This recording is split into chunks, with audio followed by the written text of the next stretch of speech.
Good morning, everybody. Welcome to Elizabeth Sharon Ann Bible Study again. I'm Debbie, and Elizabeth had some appointments to do today, so I get to come be with you again today, and so that's always awesome. Be sure to like this page if you've not been on here before. If you're a first-time person to fall onto this area today, just click on it and put your name in there. Text us and messages so we can know that you're there, like Elizabeth Sharon Ann on YouTube, and subscribe. We'd just love to have you join our family of believers and studying the Bible and just loving Jesus every minute. Put your praise request in the messages too, and your praise reports. That allows us to share your joys and share your challenges, and we can pray with you, and it'll just be very impactful. Good morning, Sharon. Looking forward to seeing you this weekend. We're having our Dream Big Girls retreat this weekend for the first time in Norman, Oklahoma, and we've got a lot of ladies coming, so we're looking forward to this. Good morning, Karen.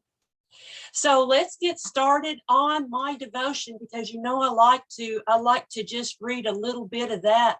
The very first statement in praying to Jesus this morning comes from Psalms 139. And it's really a heart check for us. It says, Jesus, you have searched me and known me. You understand my thoughts from afar, and you are intimately acquainted with all of my ways. How thankfully I am fully known by you. Everything about me is visible to you, including my most secret thoughts and feelings. What do you think about that transparency? If you had somebody that could see everything about your thoughts, what would you be afraid to even go outside? I'm thinking that, I would have to really be doing a lot of major praying if everybody knew what I was thinking. I can be a tad bit critical at sometimes. Not that I want to be, but you know what? We're all a work in progress. But whenever you think about that, Jesus knows everything about you. So think about that as you're speaking to people today. Good morning, Jen and Angel. All right. So we get to continue on with Joshua 19 and 20, and we're at the end of splitting up the territory. We've been doing that and reading about that and all of those names of those places that we don't have on our normal conversation list. And so as we pop through there, we see the tribes are mentioned in the land that they got: Simeon's land, Zebulun's land, Issachar, Naphtali, Dan, Asher. See, everybody's mentioned there. You notice that? Everybody. And then finally, verse 49, after all the land was divided among the tribes, when everything is said and done and everybody's got what they were going to get, the Israelites gave a piece of land to Joshua as his allocation.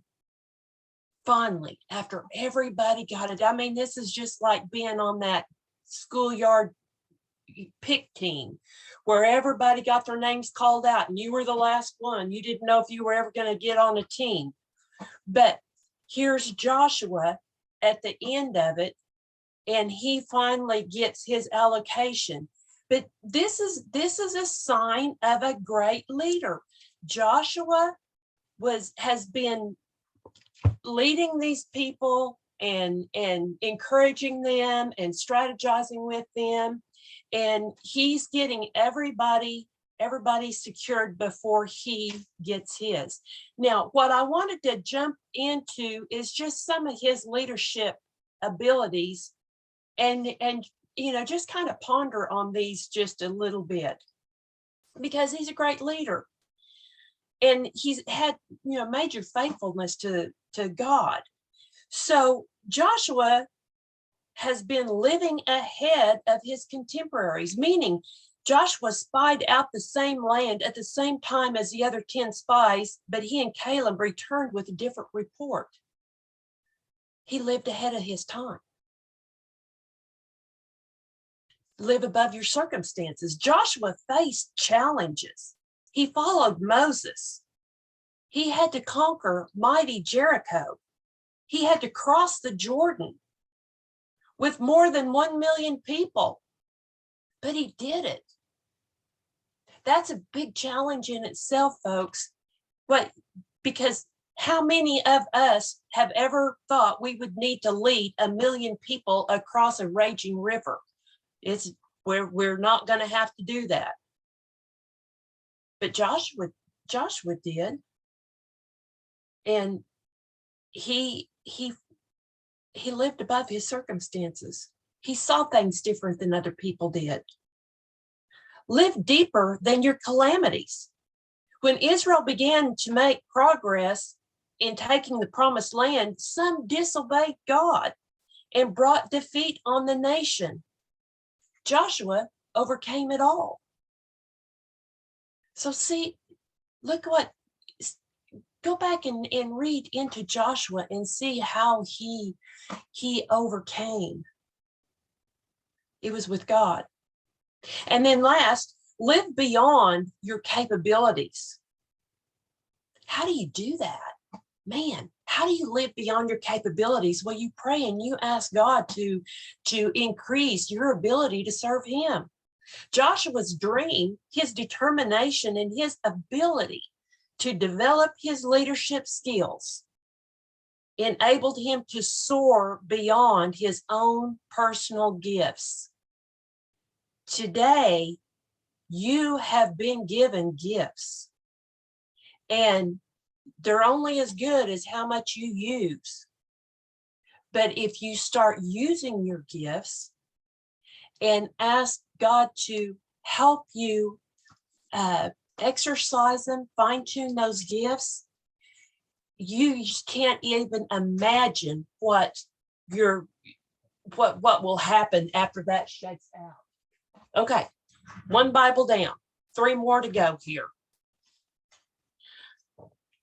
So in chapter 20, then we set up the cities of refuge. And you can just imagine in those days, in what that would have been like if somebody was accused of murder and they didn't have any place to go until, in the event that somebody's going to kill them. I promise you. It's an eye for an eye at that time.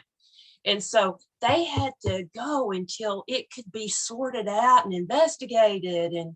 And so the Lord said to Joshua, now tell Israelites to designate the cities of refuge. Anyone who kills another person accidentally and unintentionally can run to one of these cities, and they will be places of refuge from relatives seeking to avenge the person that was killed. So this is providing the testimony of 2 or 3 witnesses that could confirm the guilt or the innocence of the person accused. And this was in Deuteronomy 17, 6-7. So then it goes on to give the instructions on how all of that worked in those cities of refuge. And there was several of those done. And then finally in verse 9, because I'm skipping all through this, the cities were set apart for all the Israelites as well as foreigners living among them. And so think about this. Both Jesus and the cities of refuge provide protection only within their boundaries. To go outside the boundaries meant death. And boundaries and borders are a good thing. I read a great book about boundaries, because we should have them. I have a boundary around my backyard. There's fences, and it shows that I own this. I don't own what's on the other side of the fence. I belong inside here. We need that boundary with our friends, our family, our workplace. There is a boundary that you should live within. And then here's Jesus. We want to stay within his boundaries and borders. Okay, so Luke 19, 28 through 48. After telling this story, Jesus went on towards Jerusalem, walking ahead of his disciples. Think about this. He is publicly walking to Jerusalem, even though he was a wanted man. Because, see, they were already trying to figure out how they were going to kill him, because they didn't like what he had to say, what was happening around him, all the people that was following him. Why would they like somebody like this? He's going against everything that the Pharisees stood for. It was Jesus. He kind of walked his own path, didn't he? As he came to the towns of Bethpage and Bethany on the Mount of the Olives, he sent 2 disciples ahead. Go into that village. You see, we need to be going into those villages too. We need to go into the cities and listen to what God has for us to do once we get there. He told them, as you enter it, you will see a young donkey tied there that no one has ever ridden.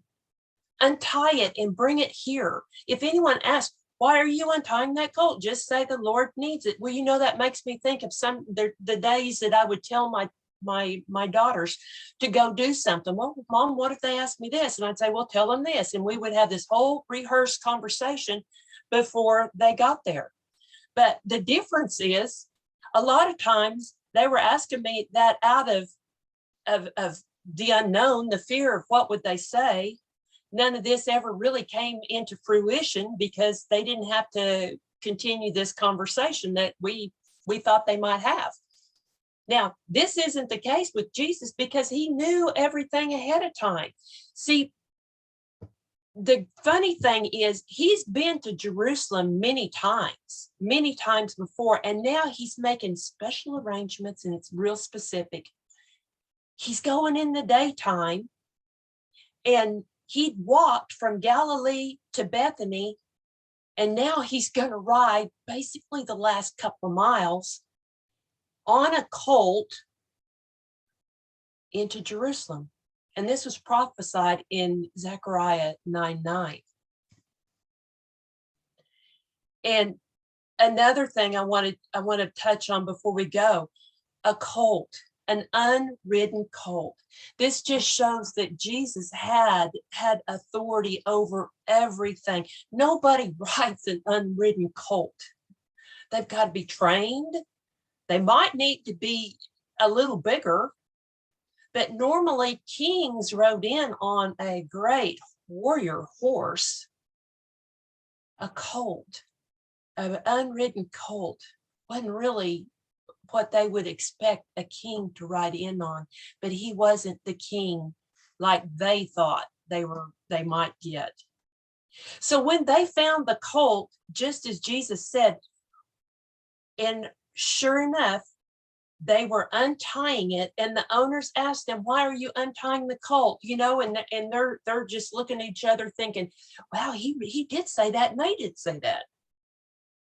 And as a disciple simply replied, the Lord needs it. See, Jesus has identified himself as part of the Trinity right there. Let's see, and I think I have another note on that. No, not yet. So they brought the colt to Jesus and threw their garments over it for for him to ride on. And the crowds spread out their garments on the road ahead of him. The crowds were already there. See, they are welcoming him. Soon, it won't be that type of a welcome. When he reached the place where the road started down the Mount of Olives, and all the followers began to shout and sing, and they walked along praising God for all the wonderful miracles that they had seen. They had seen him do so many things.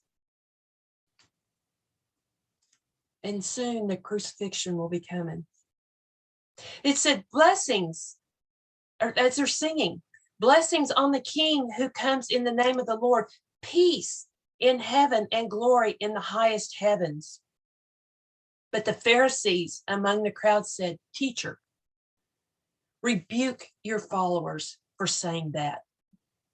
He replied, if they kept quiet, the stones along the road would burst into cheers.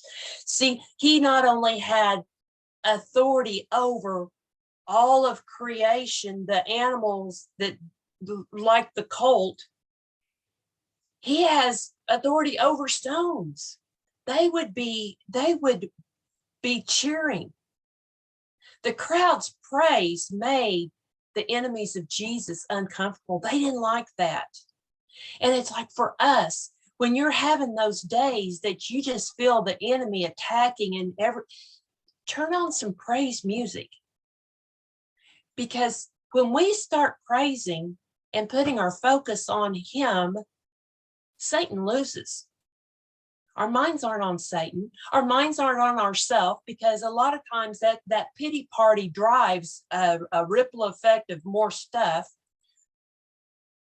Sing or listen to praise music and stay away from those distractions that Satan is planting all around you, because he knows he's been watching you forever, and he knows what to do to get you distracted. And then a little reference for you, stones crying out. You can see in Psalms 148, 7 through 13, and Psalms 96, 11 through 12, where it speaks of the creation praising God. So then verse 41, and this one is, I just can't imagine. It's sad. As he came closer to Jerusalem, riding on his colt, he saw the city ahead and he began to weep. And Jerusalem means city of peace. Luke is the only one that mentions Jesus weeping over Jerusalem. But Jesus is showing the heart of God when judgment must be pronounced. It's never done with joy. See, he doesn't want us to not come to heaven in eternity with him. That's why he's so patient. He's waiting for everybody and delaying coming back, just so he can take all of us, not just part of us, all of us. See, that's why he was weeping. And one commentary says it was more like a wailing. He was weeping. How I wish today that you, of all people, would understand the way of peace. But now it's too late, and peace is hidden from your eyes. Before long, your enemies will build ramparts against your walls and encircle you and close you in on from every side. They will crush you in the ground and your children with you. Your enemies will not leave a single stone in place, because you did not recognize it when God visited you. So this is where I got to get into another commentary in my Bibles. This is so good. The New Testament records 3 occasions when Jesus wept. Once at Lazarus' tomb, then over the unrepentant city of Jerusalem, He prayed, crying strong tears in the Garden of Gethsemane just before his arrest and crucifixion. He's talking about this attack that is getting ready to happen. And so let's just talk just a moment about that. Oh no, where's my page? Oh, here we go. Lori, I almost lost my spot. Okay, so the historian Josephus described in detail the embankment around Jerusalem, how it utterly shut up the city before the Romans totally destroyed them. There was no hope of escape. Famine left its evidence with bodies laying in the lanes, in the houses, around the marketplaces. They had too many dead bodies to bury. See, they had circled all of that. Nobody could escape. Food source, water, everything ran out. They ended up, the ones that were able to move around, they were throwing bodies over the wall. The bodies were stacking up so thick around the outskirts of that wall that the smell was beyond anything you could imagine. It says about 40 years after Jesus said these words, they came true. In AD 66, the Jews revolted against Roman control. 3 years later, Titus, son of Emperor Vespasian, was sent to crush the rebellion. Roman soldiers attacked Jerusalem and broke through the northern wall, but still couldn't take the city. Finally, they laid siege to it, and in AD 70, they were able to enter the severely weakened city and burn it. 600,000 Jews were killed during Titus' onslaught. And we read in verse 41 that Jesus wept. It didn't have to be, but he knew what was coming, and he wailed, he cried, and nobody listened. Verse 45 says, then Jesus entered the temple and began driving out the people selling animals for sacrifices. He said to them, the scriptures declare my temple will be a house of prayer, but you have turned it into a den of thieves. See, when all of that was going on, the people there were selling animals, doves, everything that people needed for sacrifices, and they were charging them over the top prices for people to do sacrifices. And it's really difficult to come to a temple to pray if there is bartering going on all around you. There's no solitude, no place to go to pray to God, to worship. 47 says, after that, he taught daily in the temple, but the leading priests, the teachers of the religious laws, and the other leaders of the people began planning how to kill him. The teachers of religious laws. Man, we don't want to get caught up in legalism. We want to get caught up in Jesus, right? They could think of nothing because all the people hung on to every word he said. This is why we read this every day. We want to hang on to everything that he says in this word. This will take care of all of your emotions, your physical being, your finances, everything you can imagine is going to be addressed in this. All you have to do is read it and just join in with us every day as we do. Psalms 88 is one that that would be a great prayer to pray with somebody. Herman the Ezrahite, this may be the only chapter he has written. And it's just, it doesn't end well. It doesn't end on a good side, but it just shows you that you can just call out to God and ask for him to be with you, ask for his help.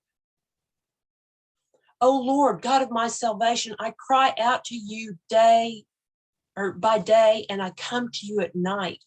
Now hear my prayer, listen to my cry. See, I can just imagine that the tears are rolling down his face as he is praying this. My life is full of troubles and death draws near. I know that somebody is experiencing that today. We are not guaranteed that everything is going to go well because we live in a sinful, a fallen world. So we all experience a life of trouble.